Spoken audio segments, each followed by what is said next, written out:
Welcome this evening to Bhaktivedanta Manor for our Sunday evening lecture.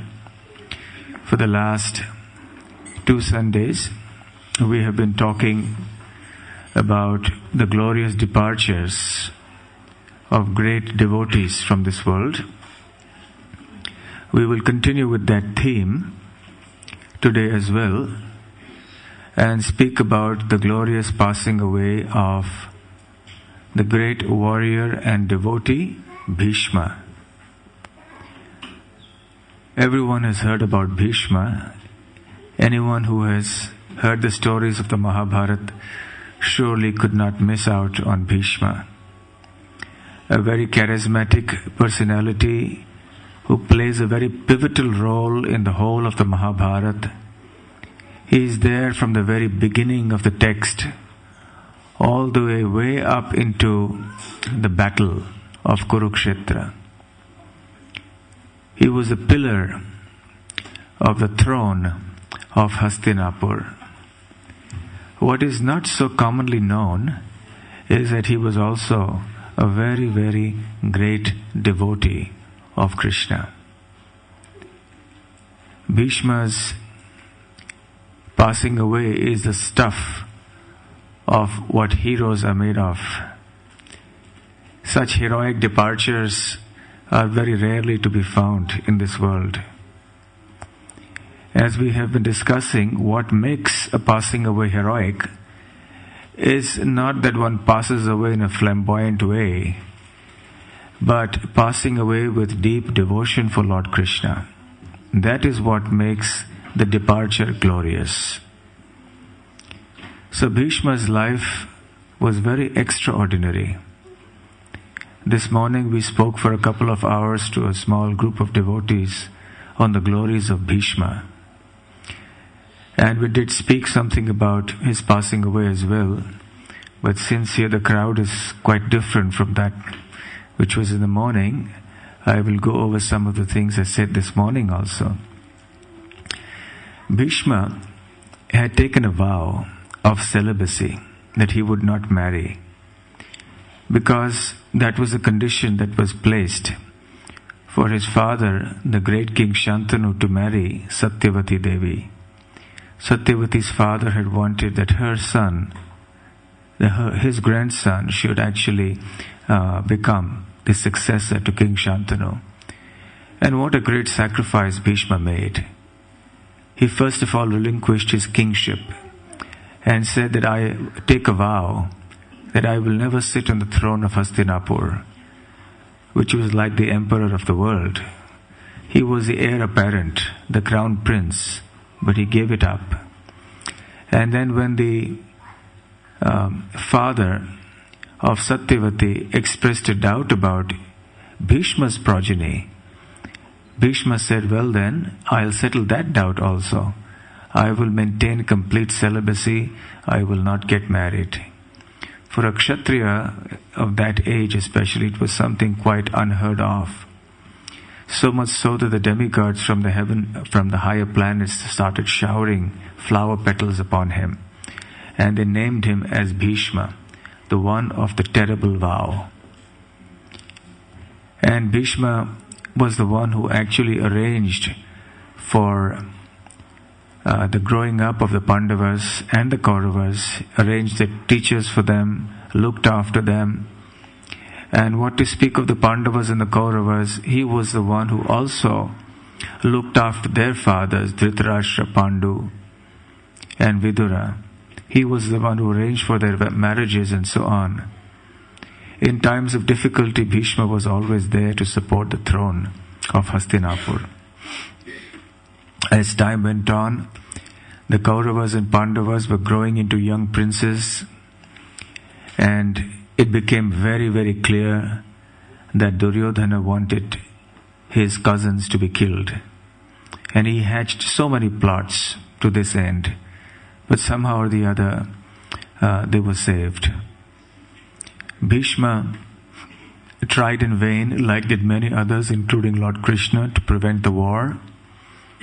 But the war was inevitable. It happened. And as a run-up to the war, Bhishma blessed Yudhishthir Maharaj when he came to seek his blessings before the battle. And Bhishma graciously gave him blessings. You have my blessings to attain victory over us.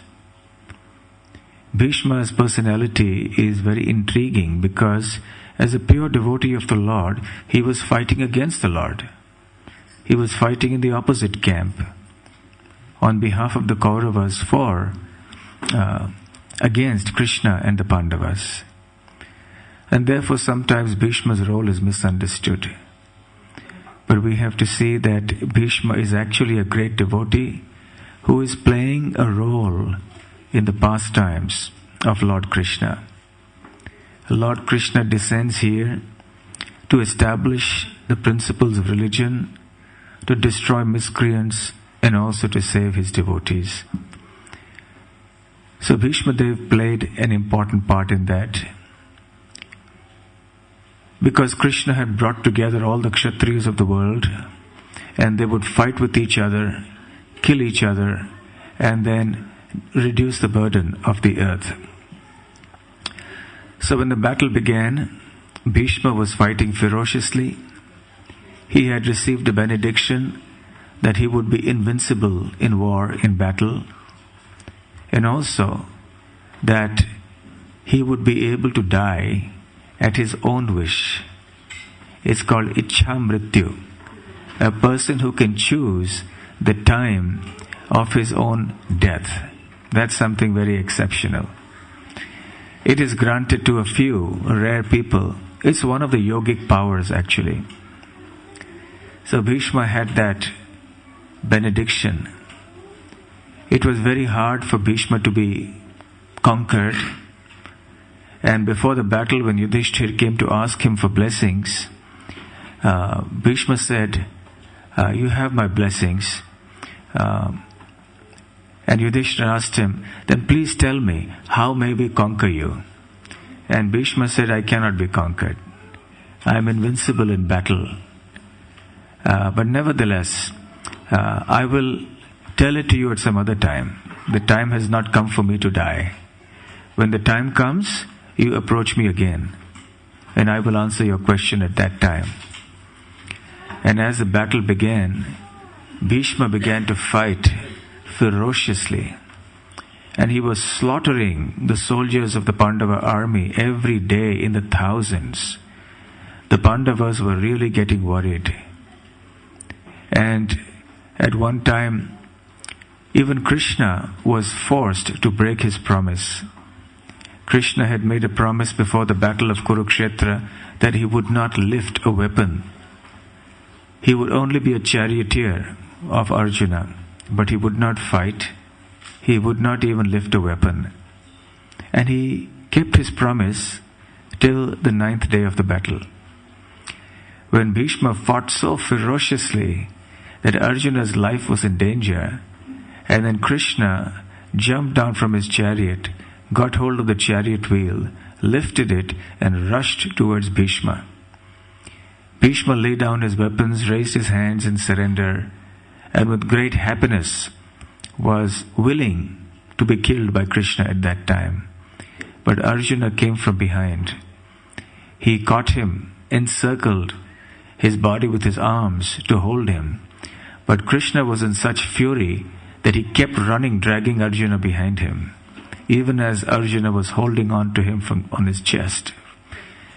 And eventually Arjuna, seeing no other respite, slipped and then held Krishna's legs with both his arms. And he was saying, Krishna, please don't go ahead. You have already crossed 10 steps. What will people say? The process of devotional service also will get a bad name. You will get a bad name that you have broken your vow. So please do not falsify your word. I will fight and I will conquer Bhishma. Krishna was waiting for that because he was seeing that Arjuna, out of affection for his grandfather Bhishma, had not been putting his everything into the battle. And therefore Bhishma was just running amok among the soldiers of the Pandavas. So Bhishma was joyfully watching the scene of Lord Krishna lifting up a weapon. And actually this was the Lord's arrangement himself, because he wanted to see that his devotees' protection was always uppermost in his mind. This is Krishna's spirit of renunciation and his love for his devotees. No one likes to be known as a liar in this society. No one likes to have a reputation of not being trustworthy or unreliable and so on. But Krishna exactly risked that. So he didn't care that his name would be spoiled, that people would criticize him as one who was not trustworthy because he broke his vow. He was more concerned about his devotee. So he sacrificed his reputation, his credibility, to go and save the life of his devotee Arjuna. This is the greatness of the Supreme Lord. The devotees are so dear to him that he doesn't care for anything else. After this, the Pandavas had to gather in consultation to see what can be done now. The way Bhishma is fighting, we will be all finished within a short time. We've already lost so many soldiers. And Yudhishthira remembered what Bhishma had said to him at the beginning of the battle, that I will tell you some other time how I can be conquered. So Yudhishthira, along with his brothers, went to Bhishma after the day's battle was over. And he approached Bhishma. Bhishma was happy to see Yudhishthira. So, my dear Yudhishthira, what can I do for you? And Yudhishthira's question was, how can we kill you? In effect, because my troops are getting slaughtered by the thousands every day, how may we emerge victorious in this battle? How may you be conquered by us in battle, O grandfather? Please tell us. In his heart, Yudhishthira Maharaj was condemning himself. He was condemning the life of Kshatriyas, the fact that they had to even think of such a thing as killing someone like Bhishma who was so dear to them. But nevertheless, it was a sense of duty. For the sake of dharma, this had to be done. It was not a battle for the ego of Yudhishthira Maharaj. It was a battle of religious principles ordained directly by the Lord himself.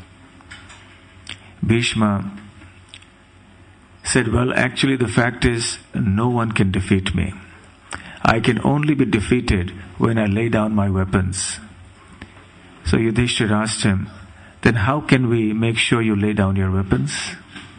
He said, I lay down my weapons only under certain conditions.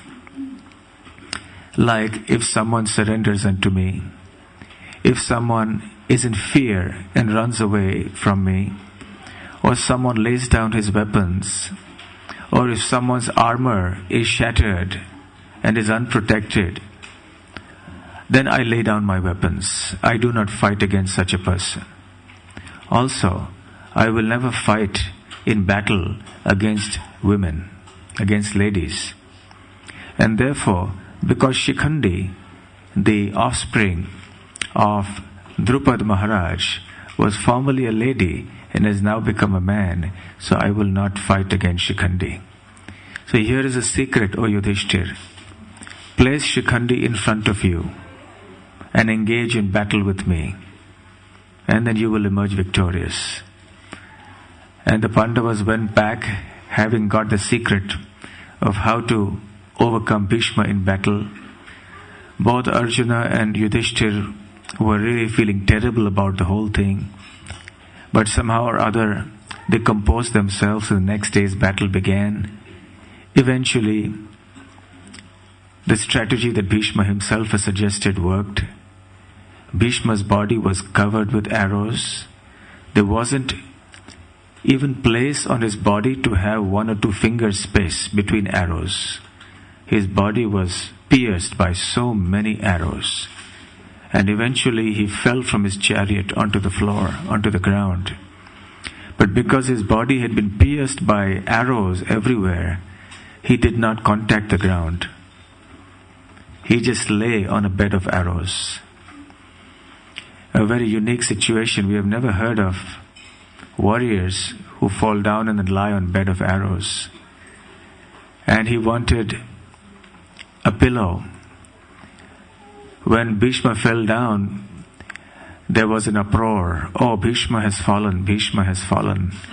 And soldiers from both sides stopped the battle. They came to where Bhishma lay to offer their respects to him. And Bhishma asked for a pillow. They all brought fine silk pillows from somewhere. But Bhishma said, no, this is unbecoming of a hero who is about to leave his body on the battlefield. Call Arjuna. Arjuna came. And Arjuna promptly shot arrows into the ground and created a pillow for Bhishma. Because his head had been hanging down. Now, thanks to Bhishma, his head had a resting place. And then he informed the assembled kings and the soldiers that the time has not come for me to go yet, because the sun is still in its southward journey.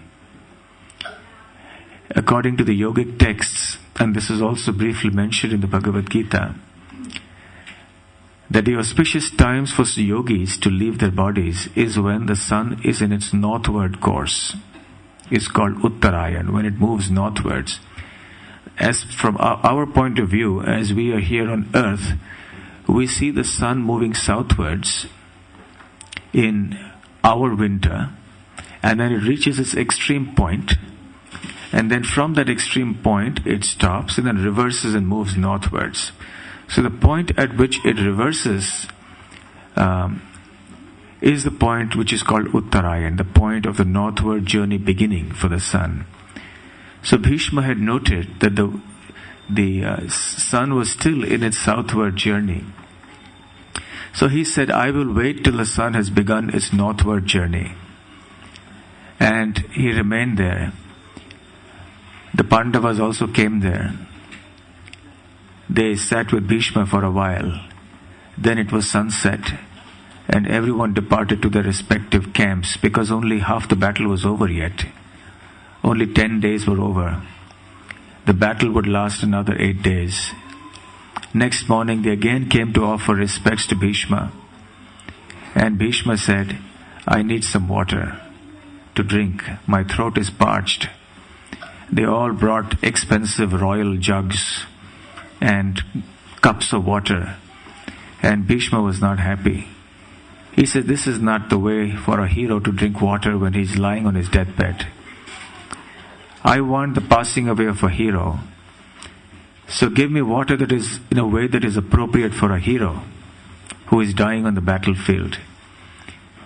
And then he said, call Arjuna. When he saw that no one else was able to provide that, Arjuna came.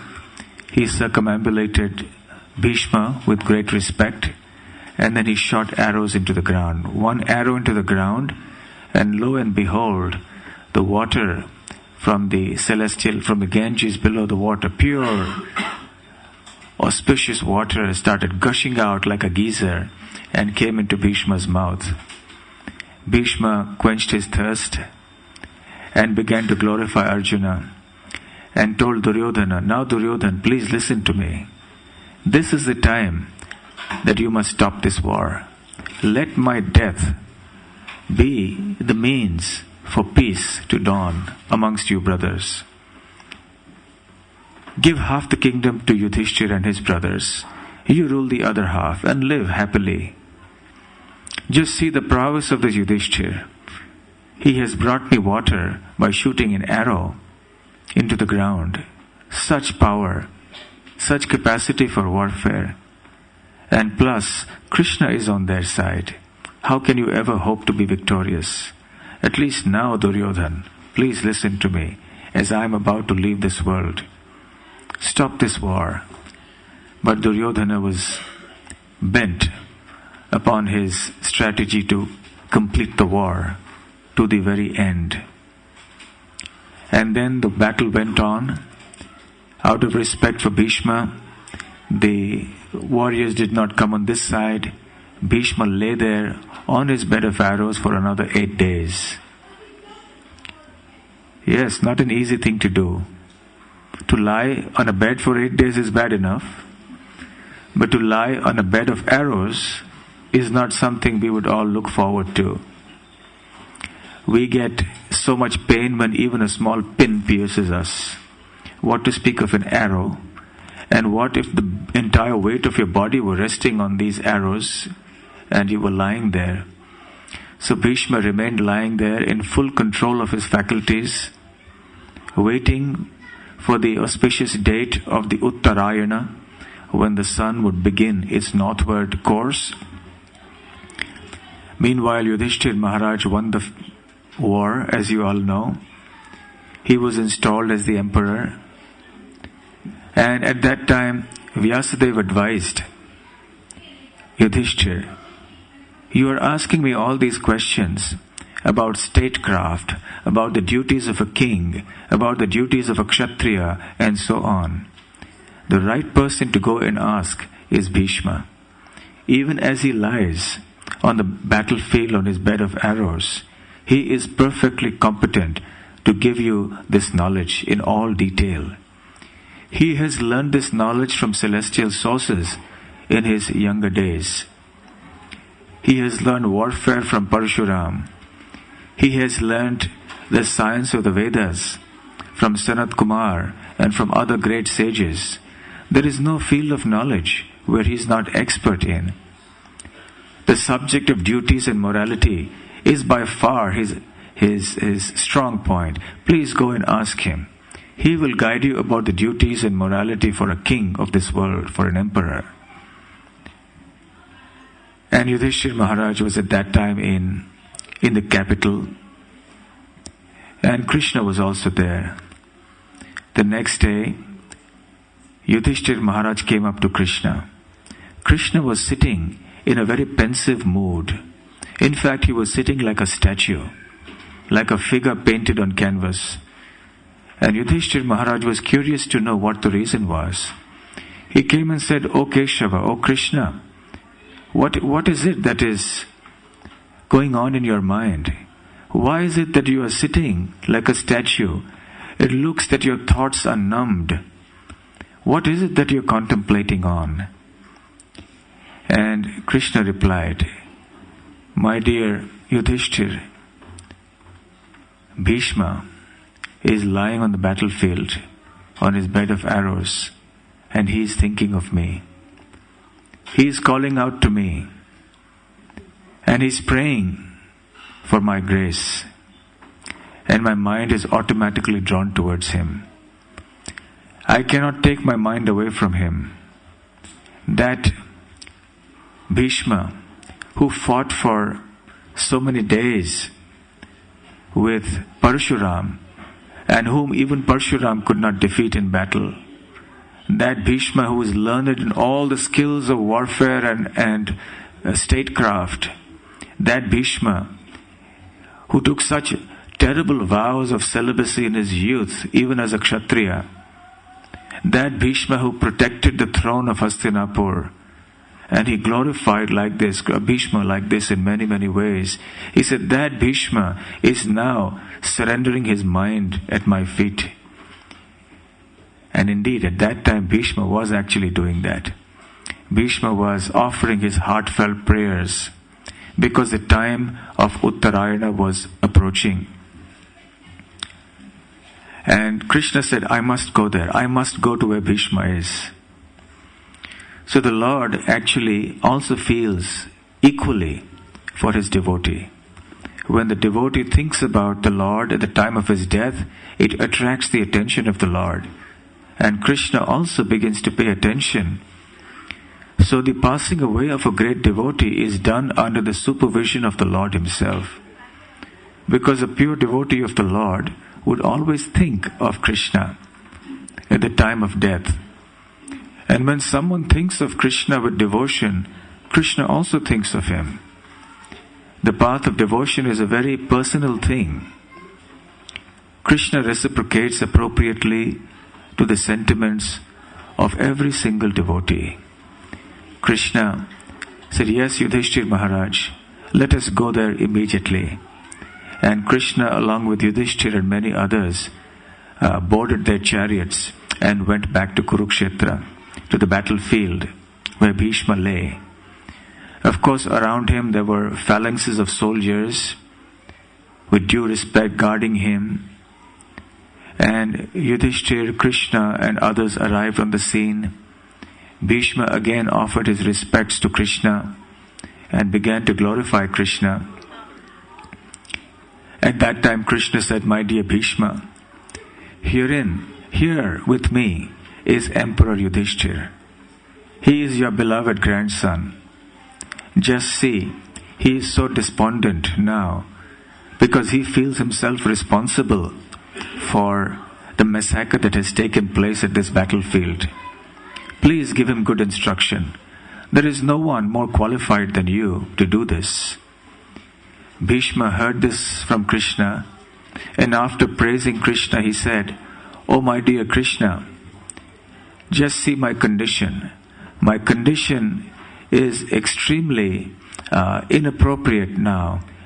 The wounds are causing tremendous pain as I lie here on this bed.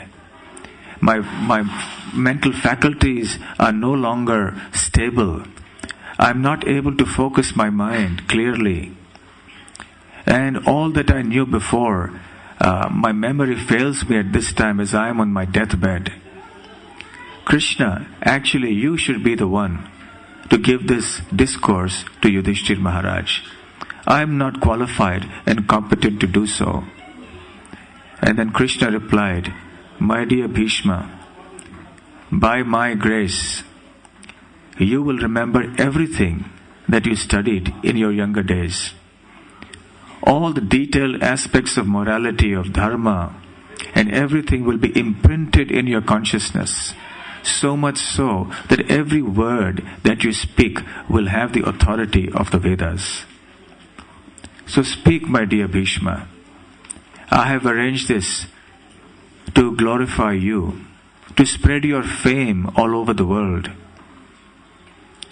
Yes, that is indeed Lord Krishna's nature. He wants his devotee to be glorified.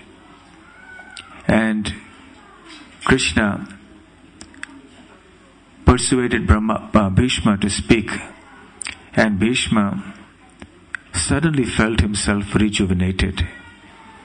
The pains of the wounds inflicted by the arrows disappeared. He remembered everything with clarity. Everything that he had read, everything that he had heard in his childhood, all came back to him. And he was now enthusiastic to speak.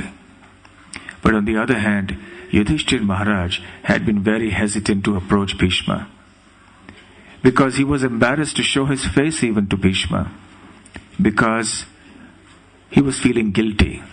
It's because of me, it's because I had to ascend the throne that this whole massacre of lakhs, hundreds of thousands of people have happened here. But he was assured, no. Krishna assured him, this was a battle of dharma. It was not a whimsical battle waged just for you to get kingship. Yudhishthir, finally being convinced, came before Bhishma. Bhishma spoke eloquently, answering all of Yudhishthir's questions about the duties of a king, the duties of a kshatriya. He spoke about moksha dharma, the dharma of liberation. He spoke about stri dharma, the dharma or the duties of a woman, the duties of a king, the duties of a householder, and the duties of various categories of people in this world.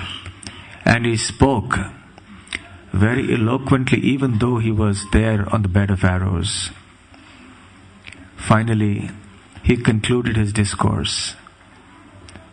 And then he began to focus his mind exclusively on Krishna. As Krishna sat there in front of him, Bhishma removed everything else from his mind, kept his eyes fixed on Krishna, and began to recite many wonderful verses in glorification of Krishna.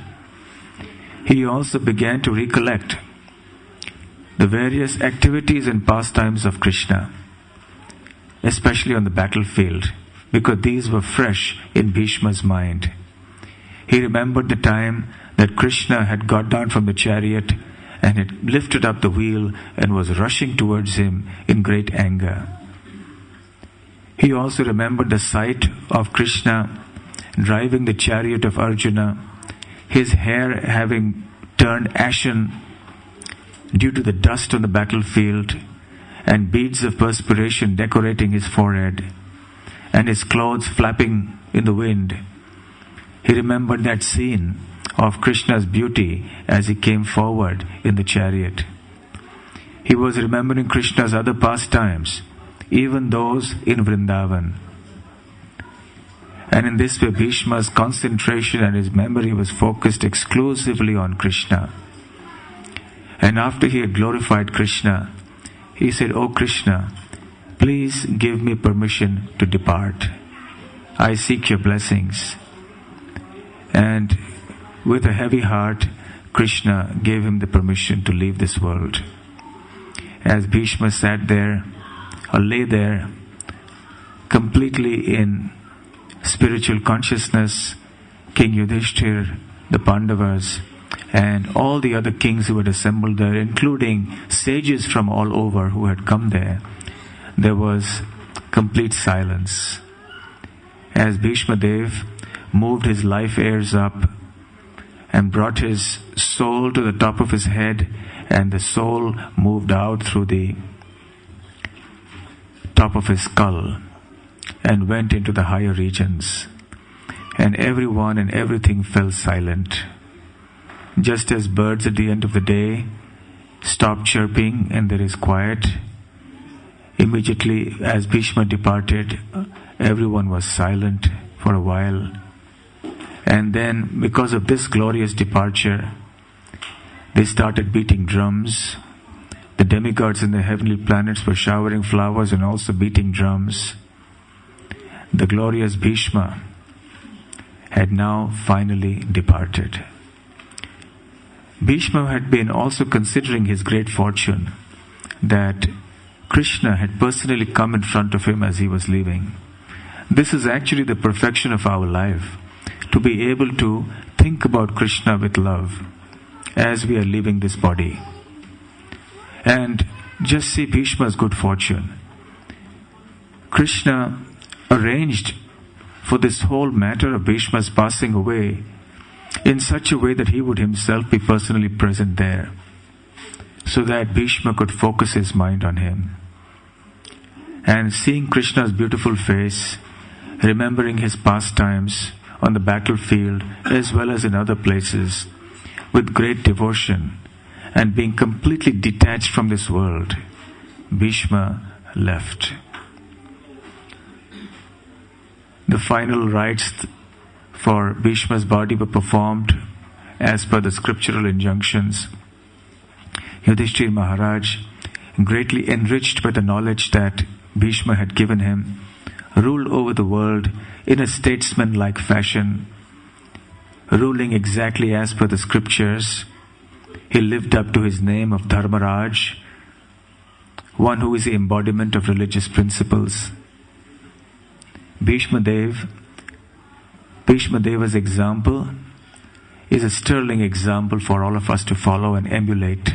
Not that we have to be on bed of arrows, but when we die, when we are about to leave, the pain of death can be difficult, but if we remember Krishna with devotion, then by Krishna's grace, just like it happened for Bhishma, we can be relieved of all discomfort and focus our mind exclusively on Krishna.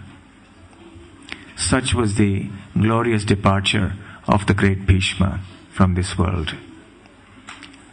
Shri Bhishma Dev Ki Jai. Of course, there are many other things about Bhishma that can be discussed, but I thought since the topic now is glorious departure, so we focus just a little bit on his passing away from this world. It is by such examples that we get inspiration that we can also prepare ourselves for our eventual departure by training ourselves to think of Krishna even as we are living, so that we will be finally ready when the call comes for us. Hare Krishna.